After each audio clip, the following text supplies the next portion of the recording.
morning, everyone. Can you hear us? Somebody on Yes. mute? Yes, Yeah. Oh, thank you. Okay, great. We'll wait just a little bit, so we get everybody, coming in. There's, one more person there. I see. Okay. Got it.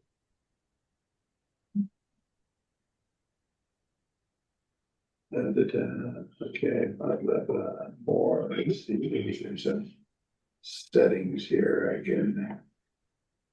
Yeah, it sort of disappeared.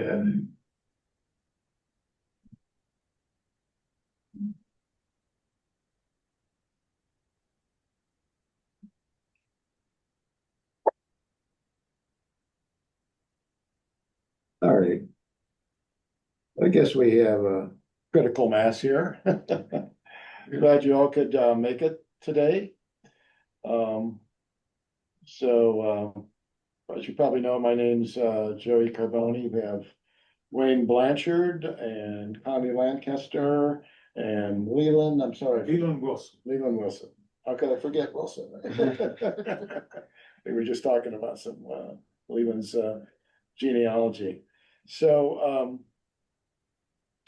we'll go over this little agenda here. We always start off with some announcements. So first one is that our next meeting will be actually at the Windham County History Fair for the Historical Society of Windham County. And that'll be right on the Newfane Common where the town, what is that? That's the courthouse, where the courthouse is. Yeah. County courthouse. Yeah. And Wayne will have his RV there and we'll set up on the side of that with a screen and a projector and we'll do something and hopefully we can do some consultations too, on the fly consultations. So please put that on your calendar, Saturday, August 15th from 10 until 4. And hopefully it won't be a rainy day.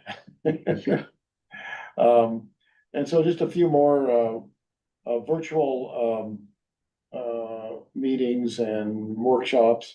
I picked these up from the Conference Keeper website, which you can subscribe to.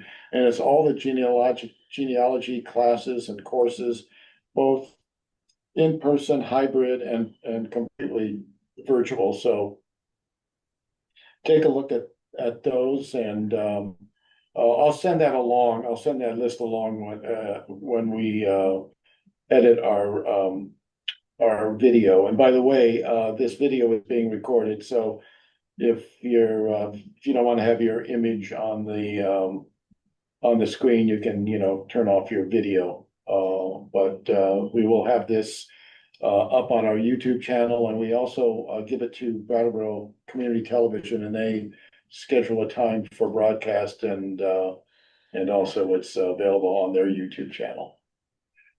Okay, Wayne, you said you had an announcement? So just a couple others. We did a program on Revolutionary War soldiers, and I received an email from Fold 3, which is a website that has a lot of military records, and they are offering free access to their Revolutionary War records from now until July 6th. So for the next few days, if you have ancestors that far back in this country, it's an excellent website for to find out about what they did during the revolution. And that's Fold with the number 3, right? With the number 3. .com. You probably have to register for an account. Maybe, I don't. Yeah. Because I want to send you. Hopefully they have something on there that lets you know that you can search those for free. Yeah. Just that one. I mean, right. It's an extensive website, but I think it's only these records that are available for the next few days. Maybe if we have time after the end here, because we're going to have Lynn here today. Had to cancel. She has a try it out. funeral to go to. Yeah, so maybe we can just try it out. That might be kind of fun. The other thing, since Connie and I are connected with the Rockingham Library, I need to point out that The Smithsonian actually hasn't completely been shut down. They have a traveling exhibit right now at the Rockingham Library, taking over the entire top floor. It's called Spark, Places of Innovation. Kind of an interesting, a whole bunch of interactive displays. It's kind of amazing what they can set up in just a short time. Wow, So that's neat. and there is a cemetery exhibit, but Connie and I'll be talking about more of that in a minute. Okay. Okay, so, all right, why don't I, stop my share here? And, okay, share. Mhm.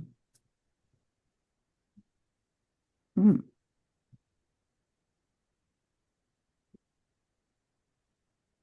Okay.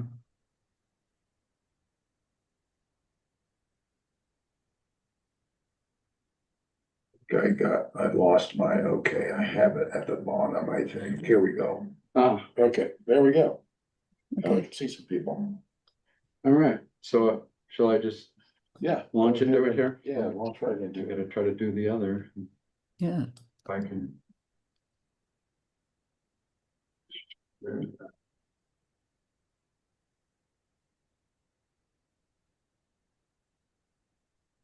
Play. Yeah. There we go. Ah, okay. So we're going to talk a little bit about what you can find on gravestones and other cemetery records. The gravestone in this image is actually a real gravestone. It's in cemetery in Keene, New Hampshire. I just wanted to put it up to show that some ancestors are really helpful and when it comes to genealogy, because you have several generations there in one stone.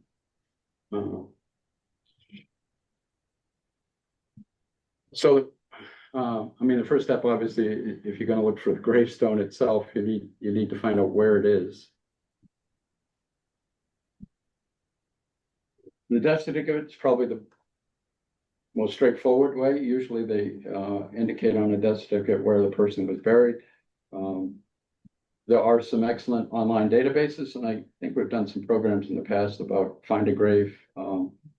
There's another big site called Billion Graves, although as far as I know, they haven't reached 1 billion yet, but it's a pretty extensive website. I have not tried this, but obviously funeral homes must keep records of burials and so forth.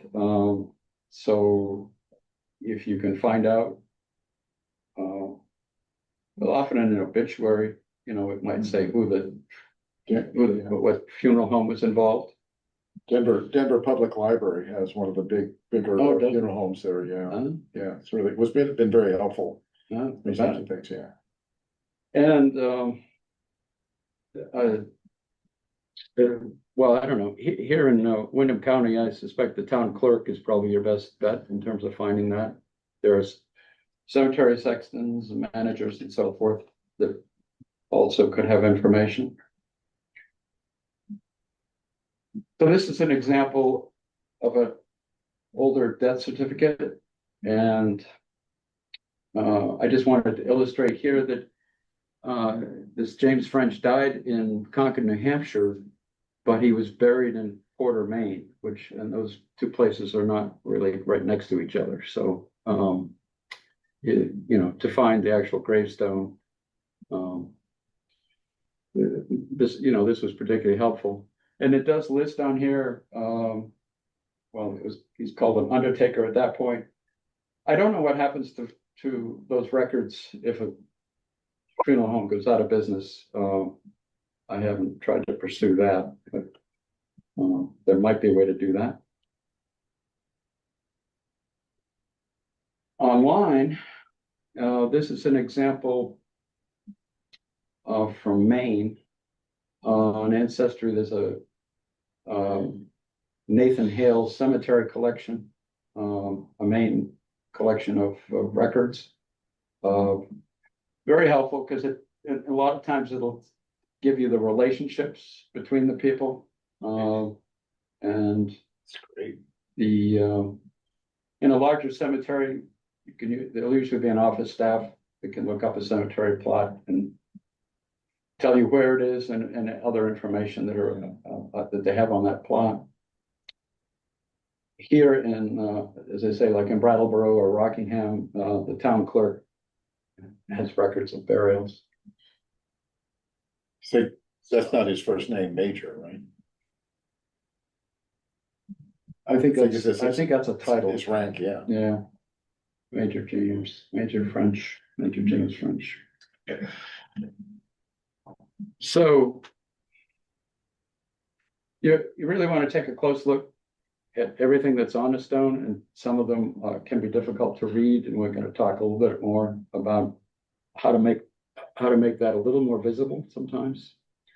And there are also a lot of times symbols. The illustration is from a book about symbols on gravestones. We'll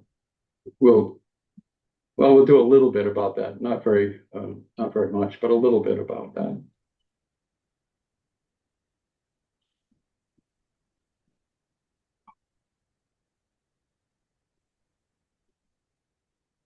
Jerry, can you admit the person, because I can't move? Oh, sure, sorry, I'll keep up better. Sorry. Well, thought that was the problem.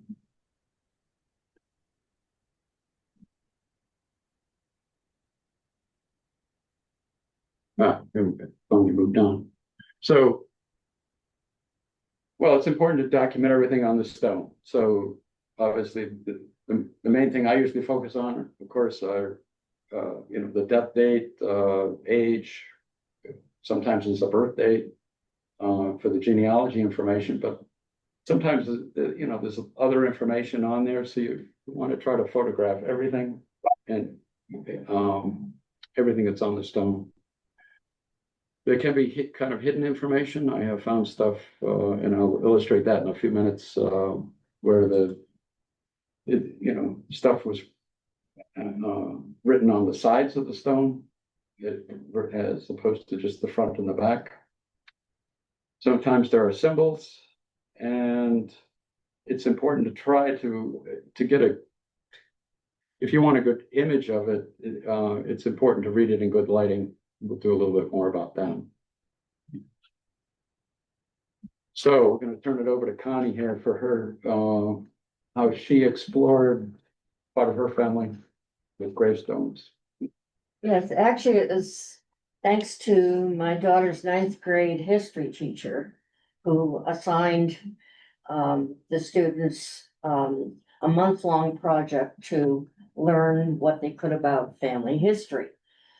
And at some point, I had learned from my mother that her Niles family lived in Halifax, Vermont, and that there was a Niles cemetery in Halifax.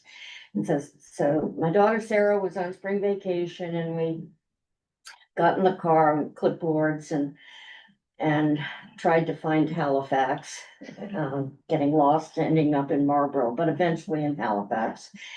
And we found this stone.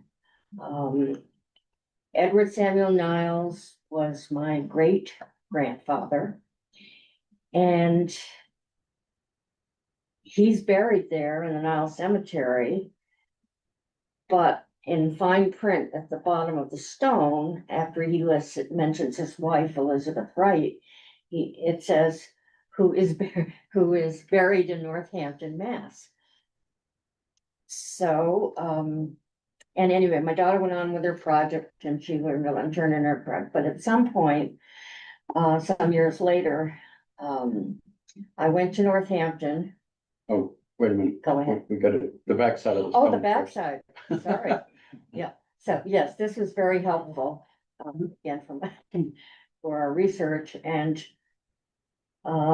whoever ordered the gravestone for Dr. Niles put his entire lineage Wow. from the first John Niles who came to this country. And so we had all of that information as well. Wonder if do you think it came from a Bible or? Well, actually,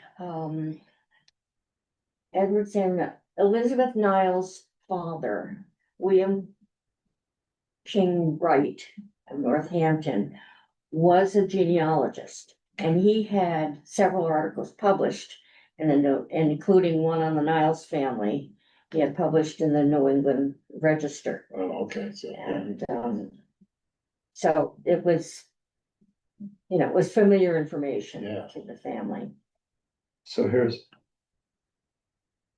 So then, so I found the Bridge Street Cemetery in Northampton, and there's Elizabeth Wright Niles. And I learned that she had an infant daughter, Mary Fish. I didn't know about that child in the family, but learned from that gravestone.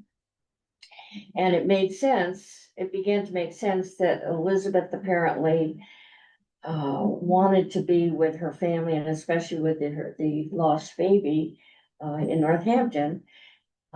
Whereas her husband, Dr. Niles, who was born in Halifax, wanted to be in Halifax with his family. And so then next to her stone is her father's, William King Wright. And he was one who was a genealogist. I mean, it wasn't his main occupation, but his hobby was genealogy. And on his own stone, he had put the number of his address, his street address in Northampton, said where he was born in Russell, actually it was double L. He was born in Russell, New York, so we had that information, and when he died. And I was in Northampton, so I could drive up to Prospect Street to find the site of his home. I did learn later from records at the Forbes Library in Northampton that his original home, which was built in the 1800s, was renovated in 1900. So the building that was on the site wasn't exactly where he lived, but and recently, so what's on the next slide, sir?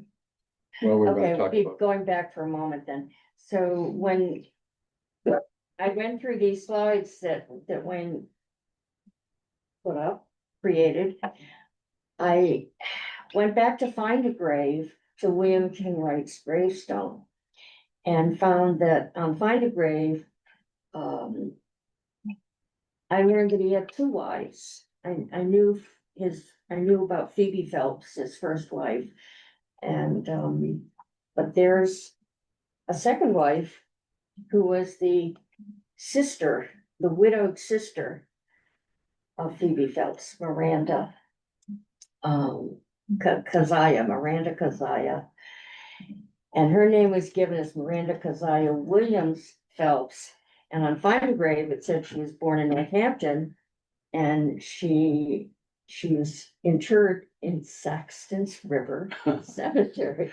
I've been living in that river for a lot of years, and so apparently, and she married, at one point in her life, she married Anson Williams, and he has a gravestone and she's on it. So I discovered I have his great aunt In your neighborhood. in my hometown, in the cemetery where I expect to be buried someday. no, it's great. What does most mean? It was supposed to be a month. Okay, listen. I thought it was- Literally should have looked at that. Yeah, no, I'm sorry. 79 years, 4 months. Well, I thought it was like a Yeah. little bit more than 4 He months, you know? So it's quite a trail from Yeah, Yeah, yeah, no, interesting. ninth grade history project. yeah, really. It's incredible. So on the previous slide, Whoa. I'm sorry, maybe I should have. So Mary Fish, that was her. Where does Fish come from? Oh, okay, in Halifax, so, her father, let's see. Her husband, Edward Samuel Niles' mother was Mary Sabiah Fish. Oh, And there's a okay. Fish family in Halifax, and Oh, his so. graveyards, Wow. Was that like her middle Samuel name? So it's Fish probably was a middle- minister Like a in middle name, Halifax. so they captured that Yes, ancestry just by putting it, that's what a grave. Mary Fish. very helpful. Thank you for asking. Okay. So, well, in a few minutes, we'll get into a little more about some of the early slate gravestones. And sometime, if you get the light just right, everything really pops out very clear, and it's as if it was just made yesterday. But you have to be able to control the light. So, Connie mentioned she likes to carry a mirror with her to be able, if the gravestone is in shadow. I like to use a collapsible photo reflector, just a little more portable to carry around, and it can expand a good size. Sometimes even a flashlight might be useful. Anyway, just to try to get the part of the stone that you're trying to record in the best possible light. And then sometimes I literally have just waited for the sun to be in the right position. So, I mean, obviously I can't do that if I'm traveling somewhere, but if it's nearby, sometimes I just realize, well, it's all in shadow in the morning. It's going to be in the sun later in the day. So just wait.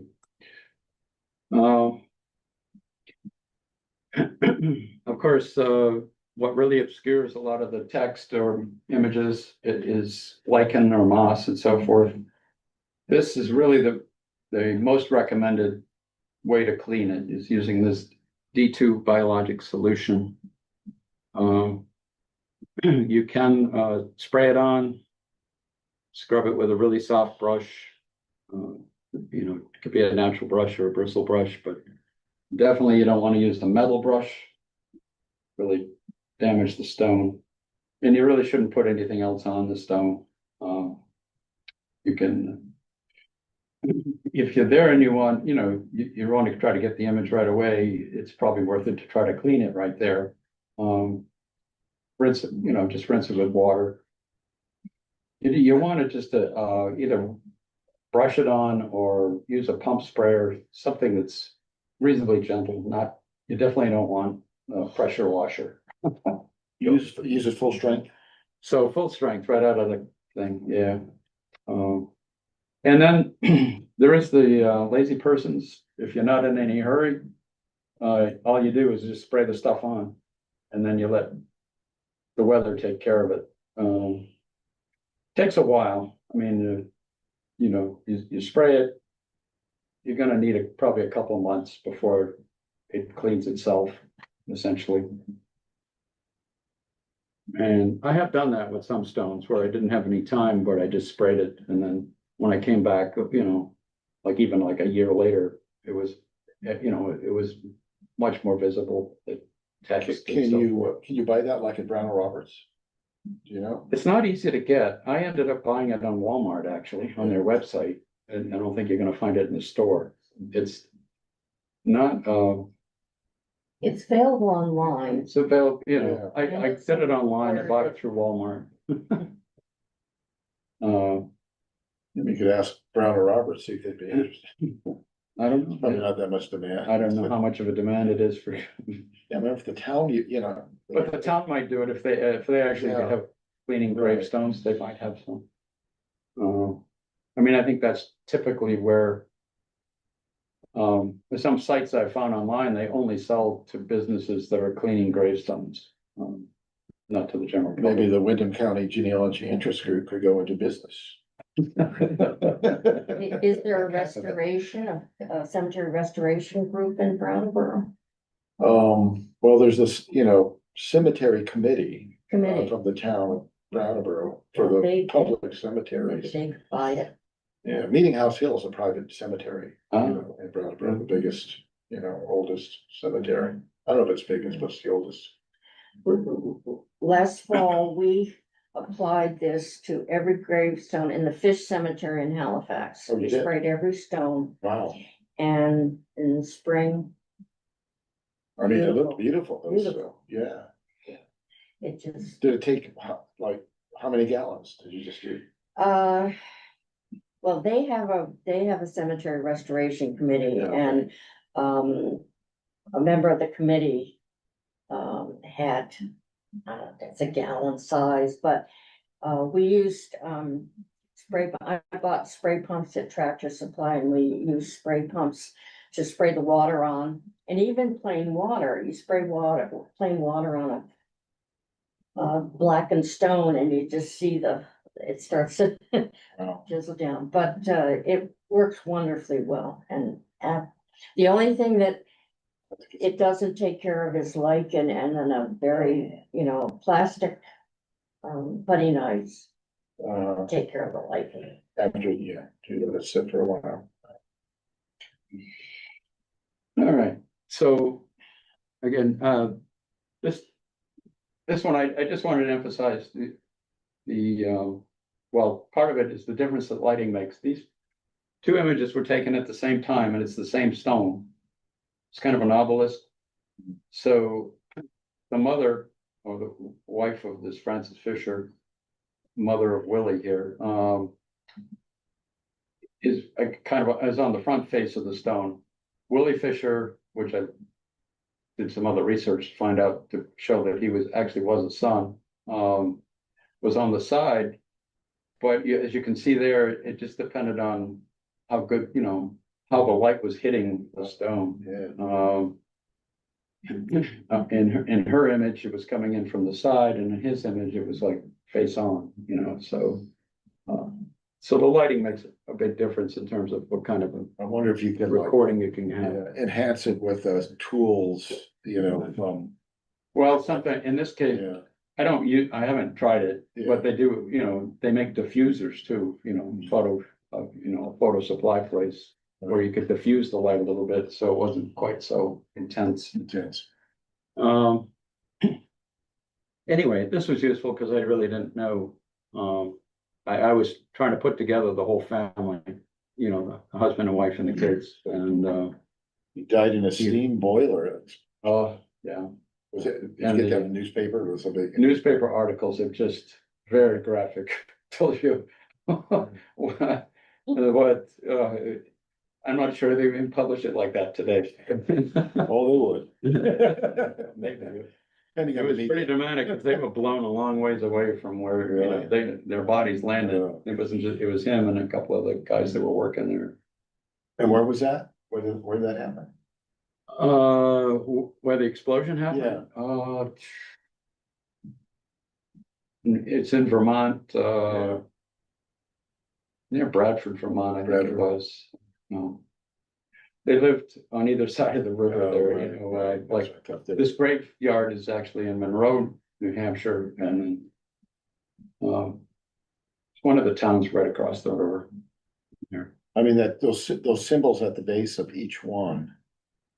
You see, what is that? Are those like, I think it's just decorative. But, yeah, it's, they're like leaves or something, right? yeah, Yeah. yeah. Probably to go with the Yeah, with the top. branch at the top. Right, there. right. Well, speaking of symbols, this, this is pretty straightforward. There's not much decoration here, but there is that free link chain. And it does symbolize, it's a symbol for the Odd Fellows. So I don't know for sure. I mean, what I know for sure is that John Blanchard in the upper right there is the son of Charles and Clarissa was a member of the Rebeccas, which is the women's division of the Odd Fellows. Not sure why they had to be so separate, but I guess if you really know about the Odd Fellows, then you would understand why, but I don't. Anyway, so some of the other images are in the lower right. I just picked that off offline. Evidently, they used other symbols, but primarily it's the link chain that stands for friendship, love, and truth. I mean, it was kind of a service organization, I guess. Fraternal societies. Although Connie was telling me they had very elaborate, costumes that they would wear at meetings and so forth, so. They're in the museum at the Saxons River Historical Society. The Main Street Arts bought the Oddfellows building and they unearthed Stuff. hundreds of these costumes. They were velvet and very elaborately embroidered. When did it start there? Do we know? Oddfellows. Yeah, No, I I don't. mean, in that community. And the skull and crossbones, that's kind of an interesting. The history is online. They started in Yeah. England Uh-huh. and I think it was a trades group. Yeah, that makes sense. Kind of, a group to look out for other people, in the community. Yeah, Just one other example, I had never heard of this one before, but looking it up, it was the Knights of Pythias. Pythias. Thanks. I think. Okay, and again, another fraternal organization, the FCB stands for Friendship, Charity, and Benevolence. And this one was founded in 1864. Is there a good book on the symbols or online source? I have seen some online. Off the top of my head, I couldn't tell you, but I was just searching for symbols. you mean just iconography? No, I mean particularly organizations. Yeah, Oh, yeah. all the organizations and so forth, yeah. There are definitely some books on that, but, I was mainly interested, I mean, I actually tried to contact this group, hoping that there was like a membership application or something, and I could find out more about the French family here that I was researching. In my case, I struck out, they didn't have any records. Or maybe anything that went back that far. Yeah. So we want to take a little tour of the late 1700s here. The stone carvers in Rockingham. So I don't know, Connie, you want to tell us how you got into researching this Samuel Walker?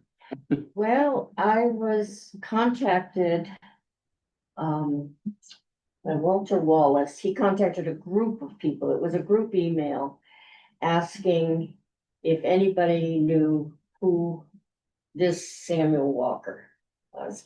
The gravestone is in the Rockingham Meeting House Cemetery. Apparently it fell over during the winter and they had moved it inside the meeting house to protect it from any further damage. Ann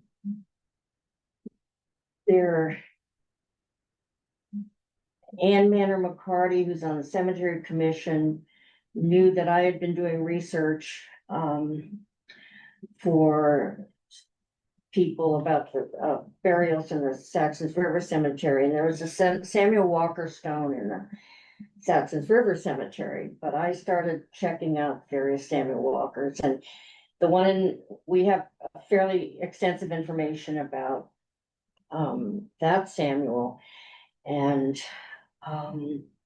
so in no relation. So I just started Googling Samuel Walker, just Googling the name. And one of the things that came up is this beautiful image on the right. And apparently I found out it was a photograph taken by a woman in Putney about 20 years ago. And she was just photographing iconography. And she had posted this on her webpage. And the question arose, who did this carving? And anyway, we've it's been a while. You think this was done though there was a group of carvers, stone carvers, and that this was done by what was he called? The Master Adams carver? Master Adams. Yeah.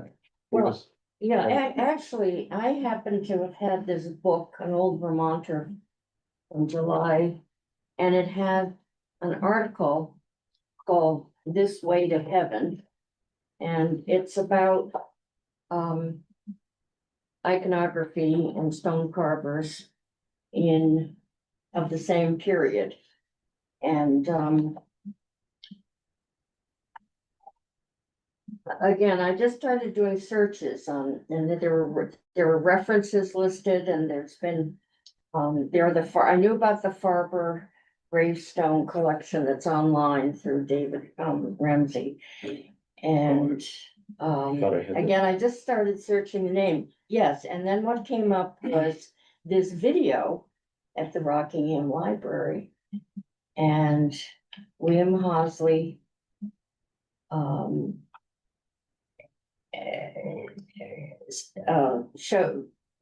he cites many of the stones and talks about using the gravestone iconography as teaching, learning assignments, teaching for teachers to get students working on various things. And he showed this stone, and he talked about the Adams School of Carvers, and that he thought that this was done by one of Adams' sons named Samson Adams.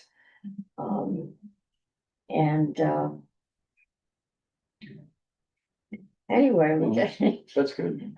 Yeah. That's how we kind of got into this whole thing. and meanwhile, one other quick thing. Meanwhile, Anne wanted to set up an exhibit in the Rockingham Library to interest people in cemeteries, and she asked if somebody could bring that Samuel Walker gravestone, move it to the library, and it got moved, and it's there, and it's a wonderful exhibit. It's all protected. There's a lot of information about the gravestones, about gravestone carvers, and Yeah, it's on the main floor of the library. right. But I recommend that William Hosley video. It's only about 20 or 30 minutes I'll long. put it in the chat. Mhm. And Michael Bosworth has a question, I think. I Michael, go ahead. I'm just interested in going back to the previous slide that had, what was not the sort of listed by century, what were common, Oh, that one. yeah. Oh, okay. You wanted to say something about that? Well, this is a very simplified guide to gravestone iconography. And the earliest stones, the ones on Cape Cod, and the ones of the Puritans and Pilgrims tend to have death's head skeletons, skulls.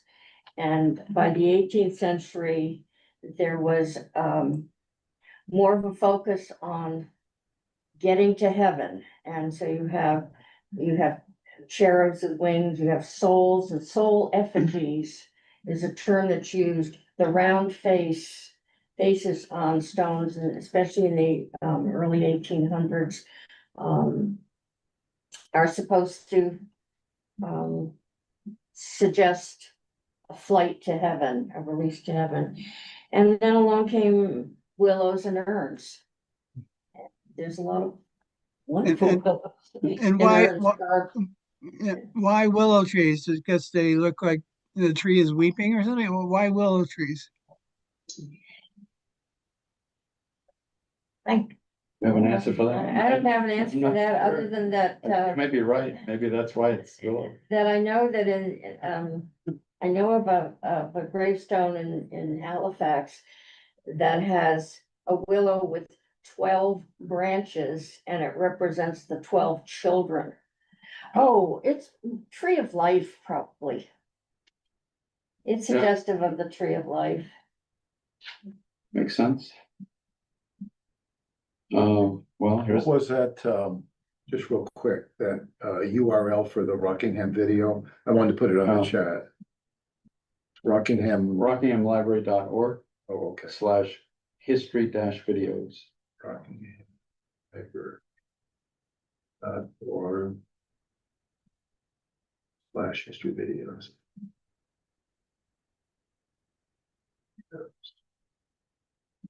Okay, got it, I think, thanks. All right.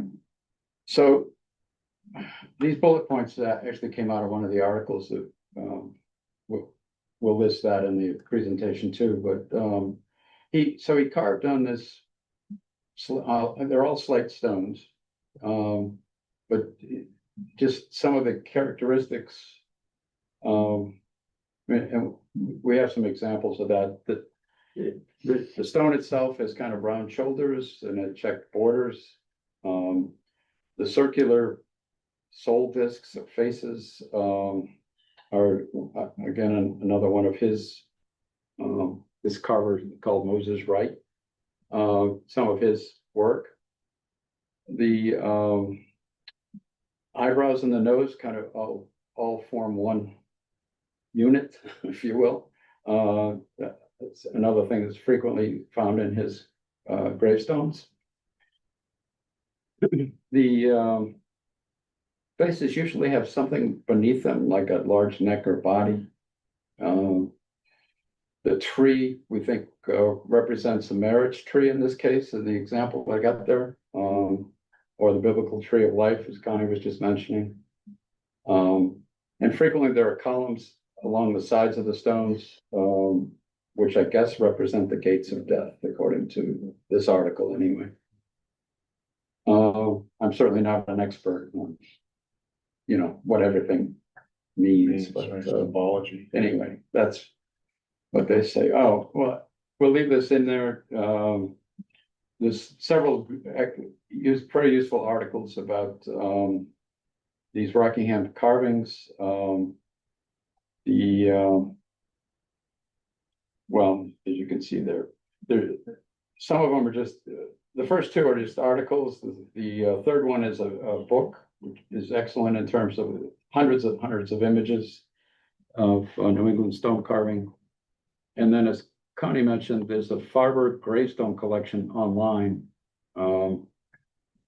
which is part of this David Rumsey, which is usually, you usually think of maps with his website, but I guess this way you'll find gravestone collections as well. A nice high quality images on there as well. So we wanted to go another example here of, this is one that's frequently referred to as some of the work of Moses Wright. Connie, you're gonna read an excerpt from. You're gonna do that. But I could come back to the image, but Okay. let me just. She's extracted a few things. You want to just read that off for us? Right, well, there was a 9-page booklet published in Grafton about Rebecca Park Stone, really this releasing Rebecca. And I went through and I excerpted a few things about Moses, and it said, word of the Park's tragedy, the tragedy being that she lost all those children within 8 days of birth. And then she had a son, Thomas, who lived for a couple of years. And Thomas died, and after Thomas died, Rebecca died. There was one child, Hezekiah, who lived, but anyway. Thomas is represented by the little bump in the middle of the stone between that and I. On the left, you have the 13 other children that died, and on the right, you have her, and in the middle is Thomas. Right. So from this booklet, word of the Park's tragedy traveled to the nearby town of Rockingham. Among those who shook their heads over the fate of Rebecca and her many children was Moses Wright Jr., yeoman farmer and one of a small group of stonecutters in the Connecticut River Valley. By 1804, there were already dozens of stones in cemeteries beyond Rockingham that bore Moses' trademarks. The round faces, surrounded by decorative rosettes, willows, and other artistic motifs. Most likely, Thomas Park had seen some of these headstones before he gave Moses the commission. For many days, Moses allowed thought of Rebecca Park and the children to move about his mind. Slate arrived for the headstone from the quarry in Guilford, Vermont, on a wagon drawn over the hills by sure-footed oxen. Moses would have to work it with great care, for stones were not to be wasted. Thomas Park left him the epitaphs written by a minister in Grafton, with which he must letter the stone. The words helped form the idea he took to his workshop one early summer morning. The slate tablet he'd already cut into form. Before the Park stone, Moses had carved discs into bird souls, inspired by meeting house sermons and folklore that envisioned the soul's release from the body as a bird taking flight. He'd carved soul faces alone or in groups of 2 or 3, but he'd never been asked to describe on a single stone the lives of a mother and her 14 children. Taking a deep breath and steady hand, Moses cut a line into the left tympanum, and from it extended 13 waving limbs, branches on the tree of life. Then he sat back and rested a while. When Moses picked up his compass again, it was to hang upon each tree limb a perfectly round little face, one for each child. At last, with the final pair of eyes open and looking back at him, Moses stepped away from his work, closed his eyes, and paused to allow all 15 souls before him to ascend unimpeded to heaven. They're kind of over the top. They're over the top, melodramatic, but A little bit about, imagining Moses right and what he was doing. Right.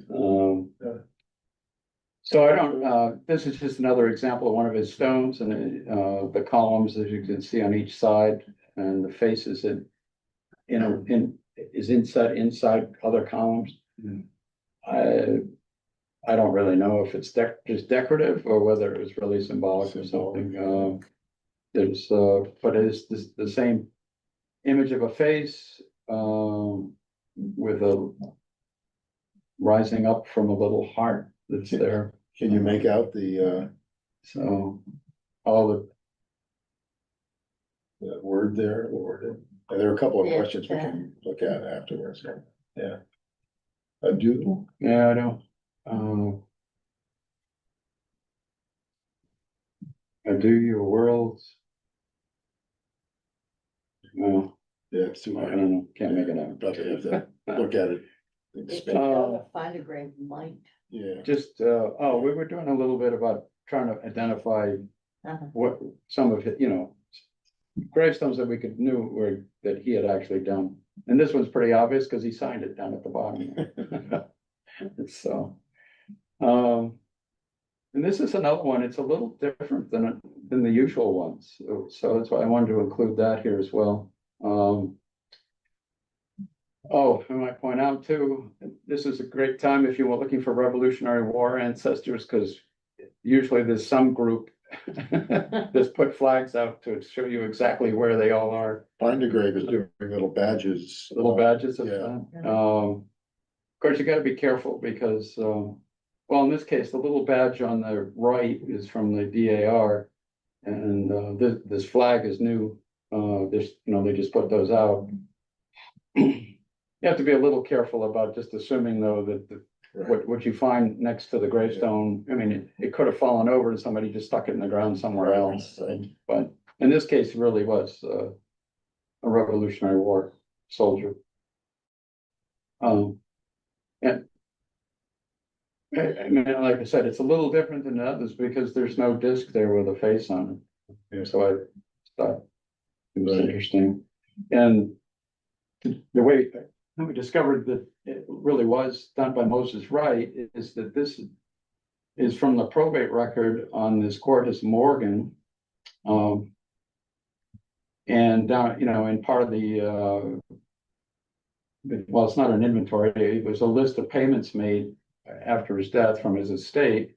And Moses Wright is there. He was paid $12 for the gravestone, so.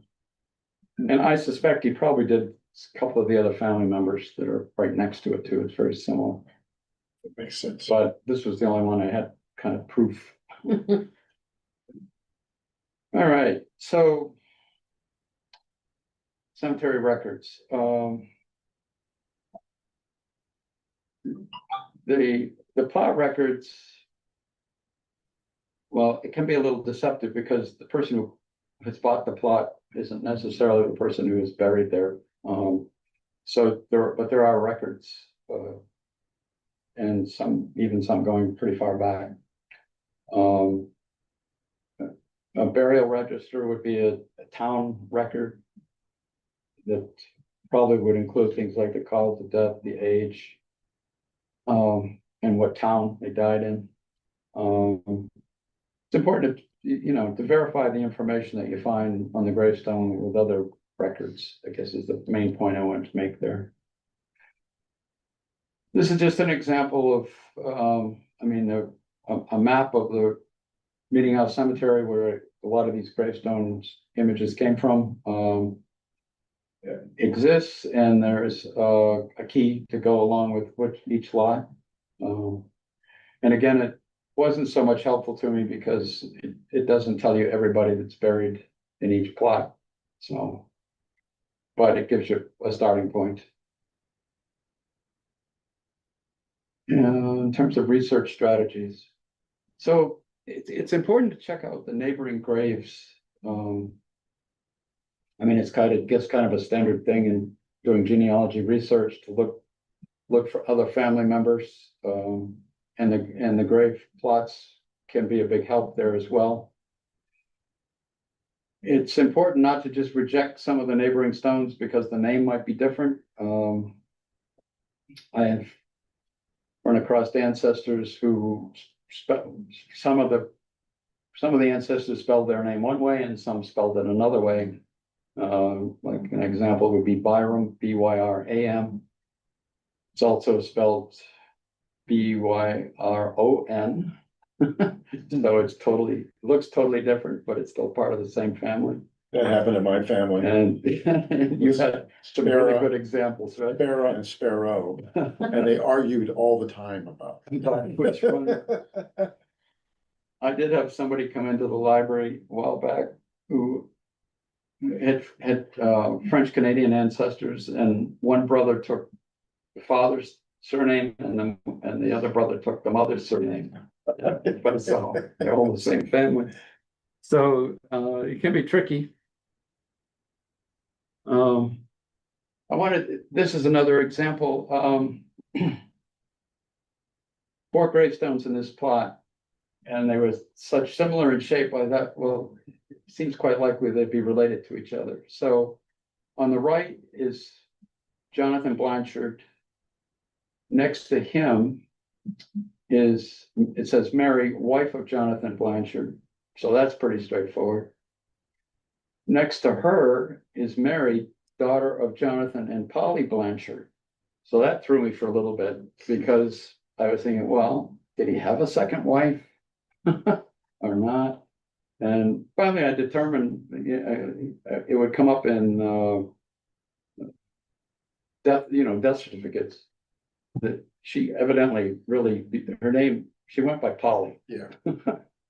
And Same person. it took me for a while to just determine that.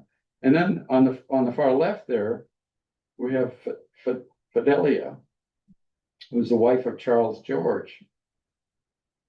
So that I was thinking, again, same kind of stone, right in the same plot, that she must be related. And finally, I was able to discover and again, spelling is kind of optional here. The birth record shows that she is the daughter of Jonathan and Polly Blanchard, and they spelled her name Phydilla. But then when she got married at age 16 here on the right, her name is spelled Fidellia. But it could, could just, the records could verify that Transcription, yeah. that she was, that she was the daughter of Jonathan and Polly. She got married, unfortunately died at age 17. We got that information off the gravestone. And I think I did find her death certificate as well. So anyway, takes a little bit of. Can I say something about the names? Sure. Yeah. Because I found this a lot too in my research about names being spelled. A lot of it has to do with once you start going back, a lot of people were illiterate. And so they're relying on other people to write their name down. Yeah. Well, that would So make it sense. depends on Yeah. who was writing their name down, Right. and how they'd interpret it. Right. Yeah.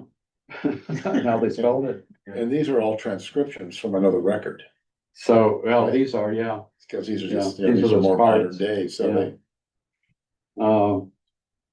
So there's room for other errors. Errors as well.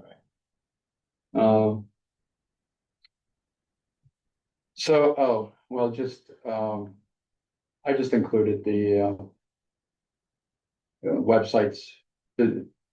These are some of, well-known national websites. Family Search, interestingly, down there at the bottom. I hadn't tried this before. If you're looking for a collection, you can type cemetery in there. But under the search tab, they do have another thing where you can just choose cemeteries. But I guess that's still considered experimental. Family Search does a lot of experimenting before they decide that it's Worth it. open for real kind of thing, but you can get there that way. So I think that's about it. There's some comments and questions in the chat, so. Let's see, 5 new ones here. Start with the first one. Okay, Kevin says, we have some unique stone carvings in Dover. Have you seen the hand with the finger pointing up? Who did those? Well, Dover. that is a fairly common image, I think, is the hand with the finger pointing upward. Right. I believe it means they were spiritualists. I've seen that iconography with use in spiritualism. In the William Hosley video, that question came up. It did? And he talked about a Yeah. certain time frame, sort of mid 1800s. Yeah, so that would be a good one for Kevin to watch then. Yes. To get. In terms of who did it, I mean, if it's a slate gravestone, those are generally earlier ones. And could be there. Well, I was going to say could be related to. I'm not sure what geographical area that these stone carvers covered, but I think Moses Wright pretty much worked in Rockingham. But there were others that were other groups of carvers, kind of had their own style. So it might be something like that. I think the ones I saw were mid 1800s. Was it a marble stone? No, I think slate, and of the 8 cemeteries in Dover that I know of, they only are in one cemetery, the hand with the finger pointing up. Huh.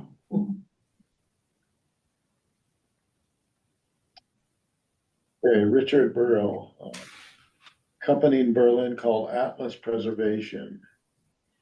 Do a 48-state tour, saving American graveyards in 48 days. Full schedule available online. Oh, interesting. There's one in Suffield at Old Cemetery from 9 a.m. to 3 p.m. on July 2nd, which is next Saturday or something, right? Yeah, No, Saturday's the 4th. it's 4th, it's Thursday. Huh. Well, that's interesting. That brings to mind there's a PBS series called, I think, Cemeteries of the World or something. Have you seen that? No. Really interesting. They do tours of cemeteries and some of the famous. Oh, the famous, gravestones. more famous. Yeah. Yeah, it's an interesting. I don't know if there's still making it, but if you have Passport, which gives you access to their archive, you can find it. And then I think Richard had some more here. Use D2, but now make their own gravestone monument called Endurance. Um, Wow, interesting. Okay, great website for Gravestone. Thank you, Richard. That's helpful. thank you. So any more questions? You can unmute yourselves if you have some questions, if you want to ask Wayne and Connie. Well, nobody else has one right away. I have sort of a follow-up on the issue of using solution on gravestones, and about lichen. One time this came up in my own life, it was down at the graveyard at the corner of the Boston Common, and quite a few of these stones there have a fair amount of lichen, and it was my first time sort of doing this kind of exploration, and I sort of just used my hand, and it wore off skin after a while. But along with solution, is it okay or is it not okay to use some kind of implement? Or is that a bad idea? No, with a solution, well, you say use a soft brush, or, Or I plastic. mean, I guess a plastic scraper. I mean, Something one time soft. I had, I didn't have anything else. I still had an ice scraper in the car. Just used a plastic scraper to scrape the moss and lichens off the stone so I could read it. Right. Okay, thanks. And Yeah. old toothbrushes work well for the Oh, getting good in idea. inside the letters. Yeah, it's a good idea. Great. Well, are we ready to take a look at Now we switch to Ireland. Ireland? Take it away. Okay.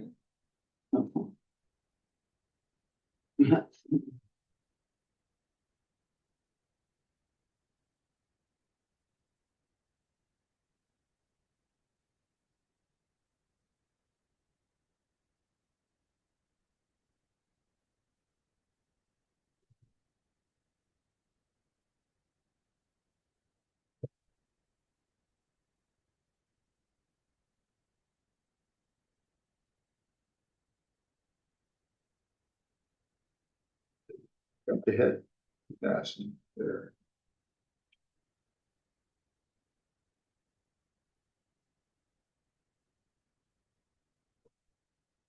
I don't know which way I'm going here.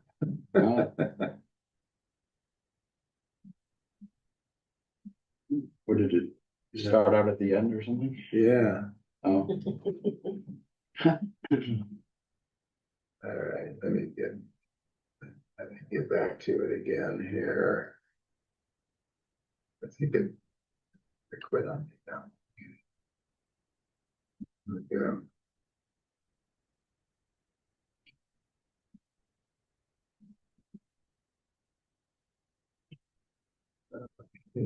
Now,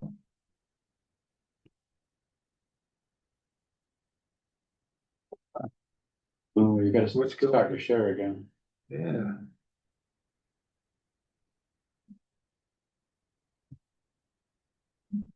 There we go. All right. So there's something, okay. Something on my side is making it. Okay. All right. And I think I might just minimize this. All righty, now we're ready to go.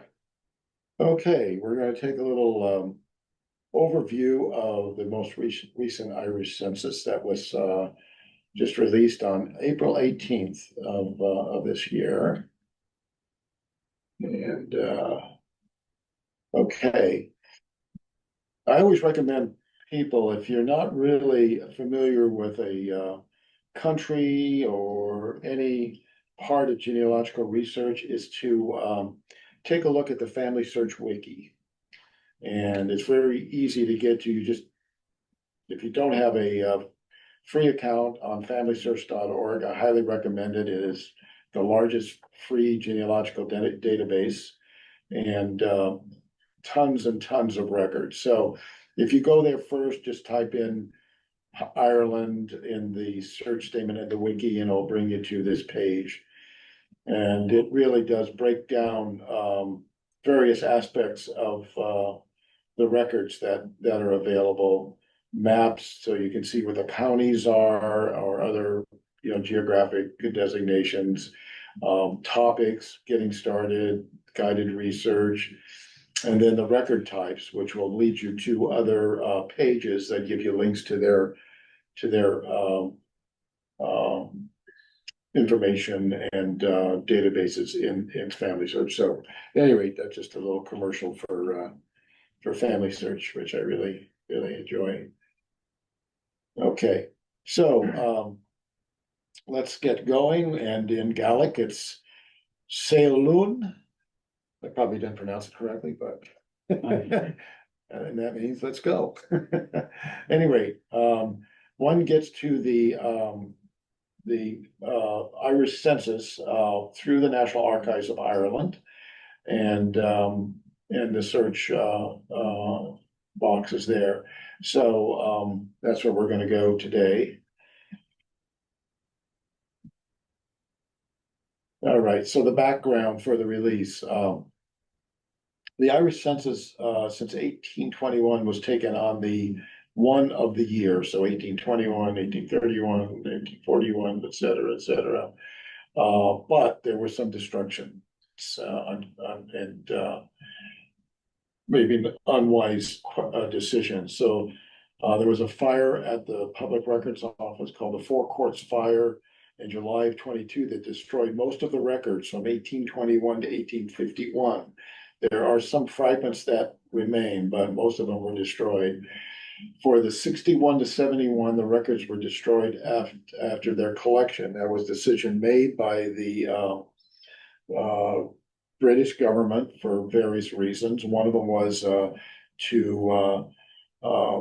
to stop the curious people looking into the past. I guess that was one of the crazy reasons, but obviously not a wise decision for future generations. And for 1881 to 91, the records were pulped due to a world shortage of paper. So, I mean, all of this wonderful history, A lot of missing stuff. is basically gone. Yeah. So, anyway, there are other records that one can search, but the census. So, 1901 and 1911, they exist and may be searched there in the National Archives. In 1921, a decree by the Irish Ministry of Affairs forbid the census be taken by the British authorities as an invasion of privacy. So they didn't do it. And that was when the Irish War for Independence was raging. But after things settled down and Ireland became the Irish Free State, they scheduled it for April 18th, 1926. And then after that, every 5 years, a census was taken. But there is a 100-year embargo on the census. So the last public release was in 1961. So that was the over 60 years ago. So just repeating myself here, 65 years ago, 1961 was the last one. Nearly 3 million people are counted, with 700,000 household returns. They recorded a 5.3% population increase since their last count, which would have been 1911, I guess. 26 counties are enumerated in the Irish Free State, but the census of Northern Ireland was also taken, but either lost or destroyed, so they can't find most of that, apparently. So in the 26 census, the types of information are available. There are two forms, Form A and Form B. Form A, typical census data, name and surname, relation to head of household, that was expanded, so they included other items in the household of the people related, age and sex, marriage or orphanhood. They expanded the birthplace, which got more specific to the various geographic parts of Ireland. And because it was done under the Irish Free State, they actually had people could record their form in Gaelic. So they're, both English and in Gaelic. Religion, occupation, employment, personal, as well as the name of the business and employer. Information regarding the present marriage required for married women, and new information regarding present and previous marriages required from men, widows, and widows, and the total area that they inhabited, especially in the country for agricultural holdings. On Form B, which is a different form, they told you whether the building was a private dwelling or another kind of building, whether it was inhabited, uninhabited, number of distinct families in each dwelling, and the name of head of each family, and then some statistical data, number of males, females, and the total population. So at any rate, this information came from a Family Tree magazine article I read. But I believe you can probably get it on the National Archives site too. So Form B didn't give you a whole lot of information then, really? No, it just kind of collected it in a way, and summarized it. But it might be handy to know whether it was a private or, dwelling house or some other kind of building that, or whether the building was inhabited or uninhabited, I guess. I don't know what they were measuring then in the census. Yeah. But it said just the name of the head of the family, Yeah, not the whole family? right. But you can get it in Form A. Oh, okay. Yeah, see that. So these are not one or the other? It's Yeah, both. no, it's both. Ah, Yeah. okay. Okay, so that's what a Form A looks like. And apologize, I can't read it, but you can, get it there on the website, but that's what, they were enumerating on. And this is what it looks like in Gaelic. Good luck. Okay. And this is what the Form B look like. So this is what the first page looked like, and then there was a back portion as well.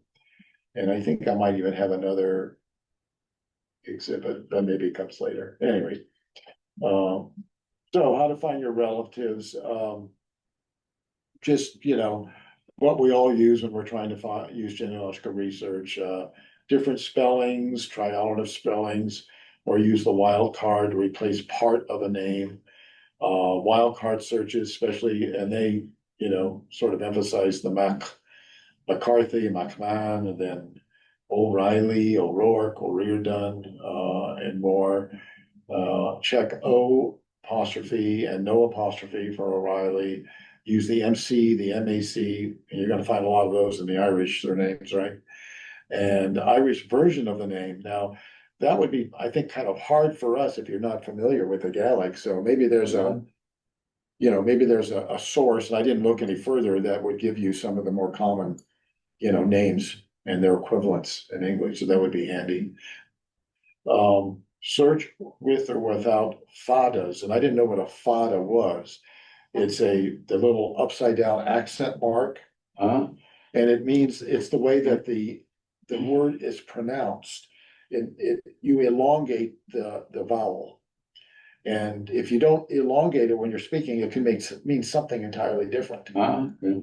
So that was interesting from a pronunciation point of view. If you can't find a person, you look for other family members, sibling or spouse. Search by place, and then you can go down. And it's a little confusing to me, all the different types of places in Ireland besides the county, which we can all understand. But then they have these things called townlands and DEDs, and a townland apparently is the smallest land division used in Ireland, and it typically covers from 100 to 500 acres, which doesn't sound too small to me. But that would be maybe in the larger, agricultural rural areas. And there are 61,000 townlands Oh, So they can get much smaller than that, I think, but, and they're used in, Western Isles of Scotland as well, besides Ireland. well, so it's similar to, I mean, Rockingham is Yeah, amazingly Yeah, that's split good. up into about 5 little villages. yeah, that's true, yeah, so it's sort of, that's a good comparison, yeah. Some And then, official and some are not, but. and then they have these things called DEDs, where they're electoral divisions. And there are over 3,400 of those and they're the smallest legally defined administrative boundary.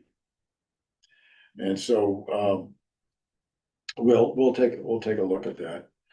And expect older phonetic spellings as well.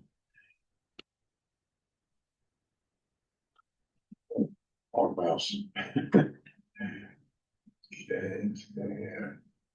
Okay, so there are two landing places you can get to in the National Archives. If you go to the first one here, which is just a search the census, you can search the 1926, but here you can do all of the years. So you might want to try that, if you want to search some of the other years that, start with 1901. I don't think it'll give you any other ones than that. But if you just want to do this, search the census for 1926, that's a separate page. And you can go there. So we'll take a look at that and what it means. But I chose to use this fellow who I've been trying to locate this is his grandfather's name, who was born in Ireland. And all the information I have, because I'm trying to find his birth record or baptismal record, is that he was born in Ireland, which has made it a very much a challenge. And so at any rate, so now I think, let me go one more slide here. Okay, so here is a search of John McAllister, using the exact names. And it comes out with 23 results. Okay, and these are all of Ireland in 1926. And those are the exact results. So if I wanted to expand this search and maybe think of other ways it was spelled, I would use some of these wildcards, because obviously it could be, it could have been that. But so in this particular display, it gives you surname, first name, age, county, townland or street, and this DED thing that I mentioned. But you can filter and sort it by any number of ways, and we'll take a look at how that works. And you can narrow the results. You don't hardly need to narrow results in this particular search here, but if you had a lot more, then you might want to do that. That's pretty good, 23. I thought the name might be more common than that. Yeah, You'd have hundreds. yeah, but that's like the exact spelling, so. Um, I found for this, I found MCALISTER, so not two L's, so use of one L. So if I had, done that with a wild card, I might have gotten a lot more. But, and the other things you can do with this is you can download a list, and I'll show you what that looks like, to a CSV file. Computer, there's a CBSC, so computer separated, a CSV file, which is like an Excel file, and then you can analyze it that way, or you can create a link to the search results, send it to somebody else, and say, hey, take a look at these, and it goes right there. And you can sort. So did none of those ages match the fellow that you're looking for? I mean, did you know? No, You didn't know what his birthday was? well, it was between 1841 and 1845, so it wouldn't cover this time period. Because he's got, so 60 that would be like he was born in 1860 or so, right? This guy here. So, I mean, I may go back through my research, because I actually have, I wasn't even looking at census, I was looking at, baptismal records and trying to figure out from that point, going back to the 1840s, because you can do that in Ireland, is use baptismal records, because those have been captured. But, so I might try this and go back and look using this, and see if I get some old guys, but he was already in the States apparently by 1857, so. Oh, So. so he might not be in that Yeah, census he at may not all. be in that census at all, yeah. But anyway, so what I'm gonna try to do now is do another share here and get to let's see, let me look at my first.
Okay, all right, this should be real time now. Hopefully, so anyway, as I was saying, we could look at some of these things and how it changes. So at any rate, we're viewing this as a table. You can also view it as what they call cards. And they sort of give you the same information, but in a different format to look through it. The other thing you can do, as I was saying, you can then, you can filter by county, so you could, do Dublin. And you'll just get the people in the county of Dublin and then their various townlands. You can do the townlands here as well as another way to filter age. What does age look like? Let's see. Not kidding me, I need to back out of that.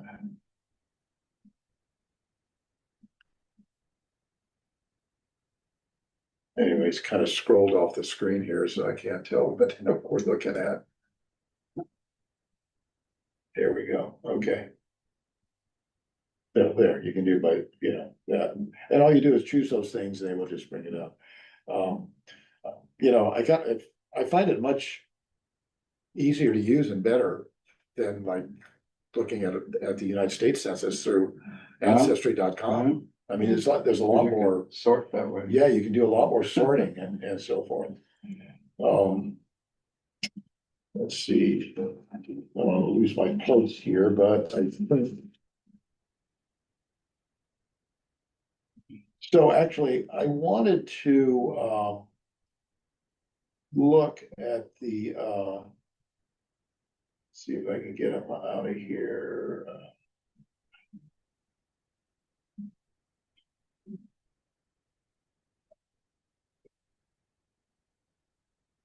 Okay. That's what I want to do. I kind of wanted to look at one of these townland streets. I wanted to look at Donabate. Let's see. Okay, I wanted to look at this guy because it kind of looked interesting to me. So you click on that. It's going to give you the single record of this person, okay?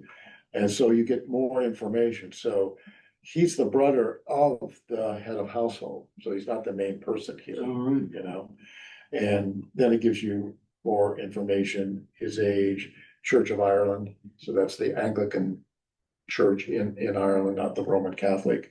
He's married. And it gives you this other information we'll come back to. Here you can look at the household record, then which gives you everybody in the household. So it's telling you that Esther, age 74, is the head, and John is her brother. Okay, the sister-in-law is Sarah, so I'm assuming that that is his wife.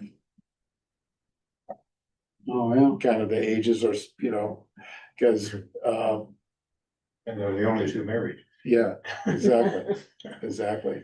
And then you get the nephew, the niece, 2 nieces, 3 nieces, and here you have a laborer, so he's not related to anybody. And he's Roman Catholic. Huh. So that was kind of an interesting thing. Here you can download the household, you can print it, you can link to the record. I find this stuff really, very helpful, I think. And if we go back to the single record again, then we can look at the actual forms that they appear on. So let's see if this works. So it launches a PDF, and then you can actually look at the form and how it was taken. So in case maybe a mistake was made on the by the enumerator, you might be able to, or the transcription, you might be able to figure it out here. And there's a lot of scribbling here, which I haven't really analyzed yet to see what that means, but it's there all in it, it's raw version of it. Well, that's great, huh? Yeah, I mean, I find it very clear, and then of course you can, as a PDF, you can expand this, much more easily. And let's see, we'll close this out and we'll take a look at the form B1, which is the other form. And there, I mean, there's some interesting annotations on it. But down here, you see, this is the family again. I guess it tells you where you can find this on Form A. And so this is more of an analysis of it. But you come down here, and this is Esther. So she was the head of household. So these must be the families living in the building. That's what I'm kind of guessing, because here's Esther. She was the head of household. So she's the only McAllister listed on this page. All right. So these are all the more of a summary of who's in the building. Wow. I mean, I found this, so much fun. And then B2 was just that statistical data. And then there's other ways of looking at this stuff. Let's see if I have a window open. There's another curious one here. Maybe I will go back and see. Go back to the results. Okay. So,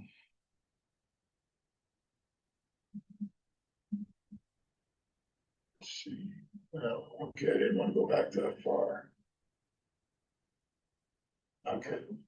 All right, here's the first, the 23 results. They have this thing called a map view. And let me just go back to my my original.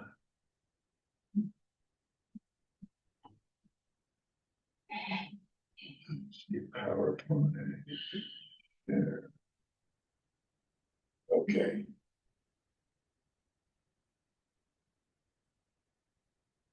Okay, so they have this map view, and it gives you the geographical representation of what you're looking at in that statistical table.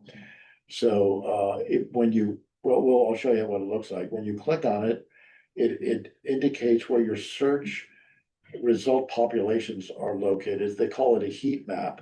So it says of these number of records found, it's in one county, 83 DEDs, and it tells you a little bit about where you can find them on the map. And this is in Kildare County. This is just examples. Ours will be a little different. And it tells you the demographics of that particular search, including a population pyramid. And this gives you a little bit more information, because you can zoom down to the map and on a street level, and it'll show you where your searches are as well. And the search results are highest to lowest in the map designation. And so one more switch here.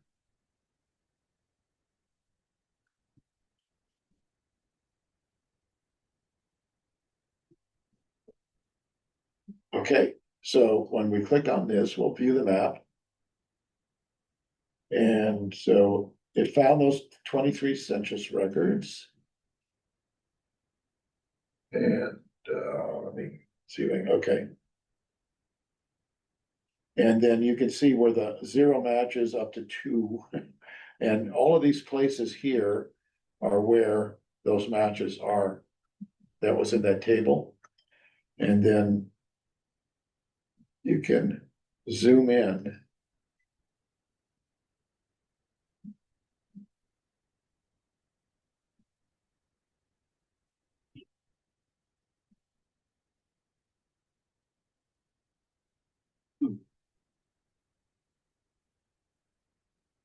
Oh, There you go. right down to the, Right, and that's where the 2 matches are. Pretty cool. I can zoom in. Yeah. I just find that really kind of cool. Oh, Yeah, and what's interesting here, and I'll just mention it, in this particular census, they identify the mental asylums, the Magdalene laundries, which are those places where unwed mothers would be taken to, and their babies were born there and be kind of like an orphanage, and the industrial schools and reformatory schools. And so there's a mental asylum right here. So anyway, and those are enumerated as well, so you can find out, the people that are who in. was there? Yeah, because it's 100 years ago, so they figured that it's like, okay to do. Yeah. So, I mean, I just found this as really, really an interesting, I wish, our census was like as easy to use as this one. That was really a great thing. So anyway, so that was that, and You think the then, maps are from 1926? yeah, they're long, yeah. They're old, the It old. said Ordnance Survey 1924 map of Ireland. Oh, okay. Huh. Okay, so that's what we're looking at. Okay, here's a little bit of information on the institutions and census, so. The reformatory schools, 53. So they tell you where they were kind of the highest in Cork, Galway, Dublin, Limerick. So that's why we saw that one there. 21 district mental hospitals. Widely recognized under their later or more familiar names. Dublin had 4 of them, Cork 2. Prisons, 14 prisons in 11 counties, and the Magdalene laundries, run by religious orders, housewomen and girls who were admitted for a variety of reasons. I think there was a documentaries made of these places that that you can watch on Netflix or whatever, but really interesting. And so these are recent updates. They're always looking for corrections. So if you come across something that doesn't look right, you can suggest a correction, and they'll go back and correct it. So they're always going through looking for reviewing for accuracy, and they actually republish the databases so you can see what they're doing. So I found that is really transparent and very, very active in what they're presenting. And then if you want to learn more, they offer these free workshops. So there's one coming up on Tuesday, there's one in July, and you can register at Eventbrite. And so this is 1 or 2 p.m. That's probably Irish time, so that would be a little bit earlier for us. It's not that early though, so yeah. Yeah. 1 o'clock, is it 5 hour difference? Should be about 5 hours. 5 hours, yeah, so that would make it what, 8 o'clock, 8 a.m., something like that, right? Well, that's Yeah. pretty helpful. Okay, The Eastern time zone anyway. that's right. So, anyway, that's all I have for that. Any questions that I probably can't answer? It's a great resource. Yeah, that's the way, I kind of learn things is really, do a presentation, then you got to delve into that. It's too bad it didn't help you though. Well, I'm gonna go back and, I never done Well, that. because if he was born in, Yeah. how old was he? 18, you said 1845? 1840 to 1845, it's a range, because they don't really know it. I mean, what would be nice if I could identify a sibling, How could he have been here I thought you said, who was here in 1957? 1857, Oh, 1857. yeah. Did he? There was one manifest with a John McAllister, Oh, so it may not even be him, I mean, it's like, but, if I could find brothers and sisters that immigrated as well, research them, then maybe I can identify it in a household, I've been looking at pallbearers at his funeral. Like, could these people be related? oh, sure. Or if they're friends, if I research them, maybe that'll bring me back to a birth record in a location. So using those other ways of getting back, the family, friends and associates, I've found sometimes the people who co-sign marriage bonds right, are related. right, exactly, yeah. I don't think I've been able, he married in the US. In Maryland, and I have to go back and look at my research notes, because I don't think I found a marriage certificate for him. Hmm. Death certificate I found, born in Ireland. Yeah, but, I mean, I don't know, maybe an accumulation of evidence will give this guy the ability to say, look, at all of these records say he was born in Ireland. I should qualify for Irish citizenship, because there are forms to fill out online, I suppose you could try DNA testing and see if yeah, I don't think they accept it, but it could give me, you came yeah, up with a, yeah, well, if you could come up with a fairly recent cousin, yeah, that might be a yeah, path. I wonder if Greg has done that. I should ask him, because that would be a way of, If you could find a cousin that was still in Ireland, right, that's exactly, what I was getting in, right, or even here in the States, that would Or, yeah, perhaps, maybe somebody would have. that on his record it says I was born in this town. Yeah. Quite a hunt sometimes. Okay, I think that about does it for today. If we have no more questions, maybe we'll see some of you locals at the on August what is it, August 15th at in Newfane. Oh, you mentioned something about a blog. What exactly is available online as far as this organization? Oh, okay, so we have a YouTube channel where these sessions have been recorded, when I remember to turn on the recording. We've only missed one. We are recording today. And then we have a Google folder where we upload our presentations. And we've been doing it since 2020, right? Something like Maybe, that. lost track of time. Yeah, so we have 5 or 6 years of Quite a few things in there. information up there, yeah. And I'm happy to take your email, Okay. and then you get on our list. Okay. And you get notified. I'm finding though that the kind of research done in New England is very different from what I have to do, because Yeah, up in New England, like the families have been here forever. Whereas in like the South, you're dealing with the tracking migration. right. Yeah, same with me, Because there was the great migration down the Great Wagon Road in the 1760s yeah, that happened. So it's like you find it all, so your relatives track back to that. right, Because they Yeah, they I came mean- from families around Philadelphia and Baltimore. right. Is that what you're researching? Is that?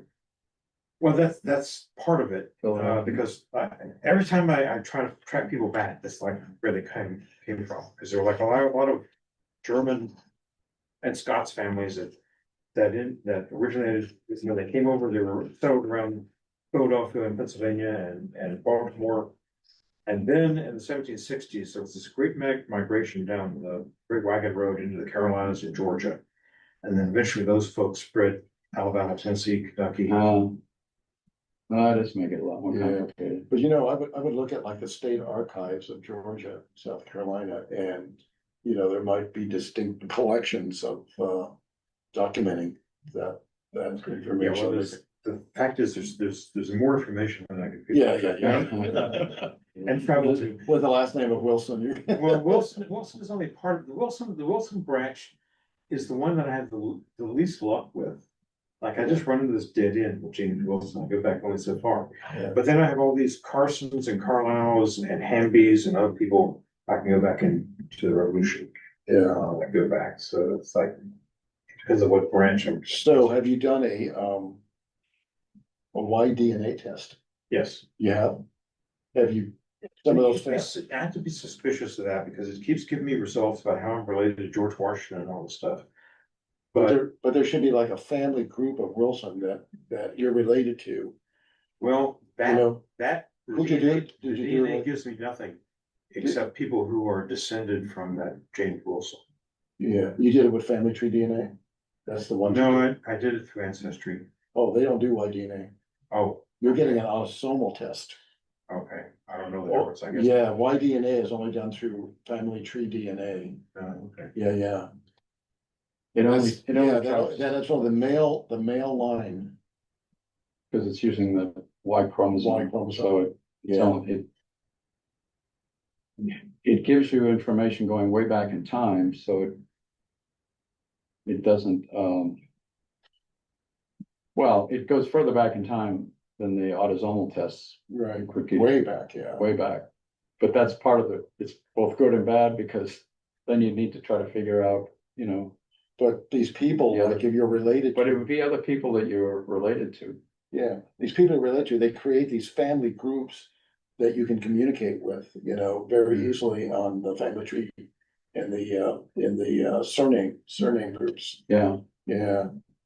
And there might be several Wilsons surname groups, but you have to see Yeah. which ones, but Well, the thing is that like there are other Wilsons that are in my family tree that are, that married in from other places. They're not Yeah. the same group. So it's like distinguishing all that. yeah, this will just be the Y chromosome that you've inherited from way back. But that would also be interesting for the Faggots, because I trace back partly to the Faggots out of Germany, German Lutherans that came over and settled in Philadelphia. But then the name got changed over time. It was Faggot, Faggard, all kinds of different spellings Right. for the rest of the years. Right. Yeah, trying to identify that stuff. Anybody else have any Other- comments? any, Thank you, All right, Jerry thanks, and Wayne Mike. both. And Connie. Thanks for coming, Thank you. Michael. Do you have any more of the sessions you wanna talk about? Let us know. yeah, Okay. or anyone else, if they Or have anyone something else, they wanted, would like to do a presentation, we're happy to have you. Definitely. I Okay, guess we should say goodbye. yeah. See you August 15th, hopefully. See.